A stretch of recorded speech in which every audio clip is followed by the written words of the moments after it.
Hi, everybody.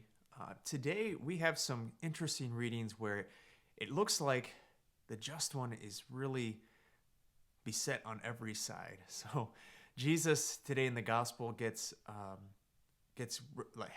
the Jews ready to throw stones at him, and he's like, "Whoa, why are you wanting to throw stones at me? What are the things that I've said?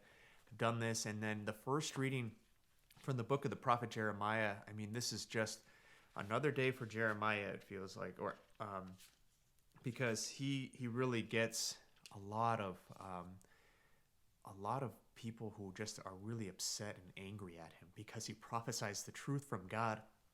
The people don't want to hear it, and I think that it kind of contributes to this feeling like everyone's against me in this world, and nothing is ever going to go right for me. And so when those sorts of things happen, we can feel like God is not with us at all. I can remember a time when it was my junior year of college, and I was a music major. And so what I had to do at the end of the year, at the end of the semester, was to do juries, what they called them. And I had one for piano and for voice in the same day. And the piano one I was really afraid of because I had a hard time, getting my eyes and my fingers to work together. And so uh, I did that jury and I didn't do well and I didn't pass. And what that meant was I was going to have to take the class over again. And that really just really bummed me out. It was like, I'm going to have to spend a whole other semester here now because I did not pass this. And and then the voice jury, which usually went pretty well for me. I didn't do poorly, and I usually didn't get like super nervous for them.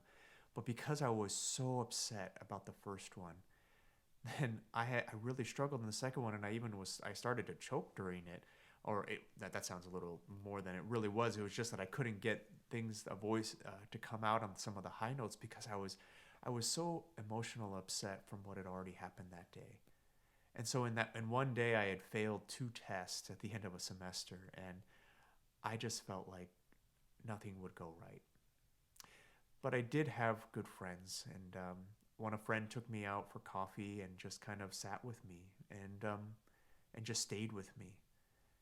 And for that, I'm really grateful because I had someone in that moment who could hold space with me and could help me to see that things weren't going to be all terrible, that things could be all right.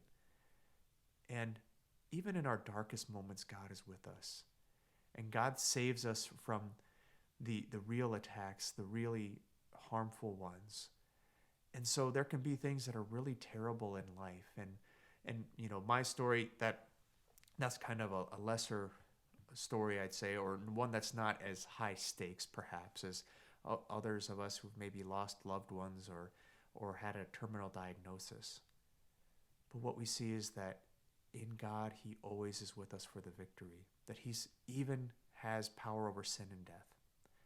And so, just like Jesus who wills to be put to death, so too we can, with our will, be okay with the things that happen to us because we know God is with us. Not that we go looking for suffering, but that God is with us and that He will continue to save us from the depths of despair because with Him all things are possible.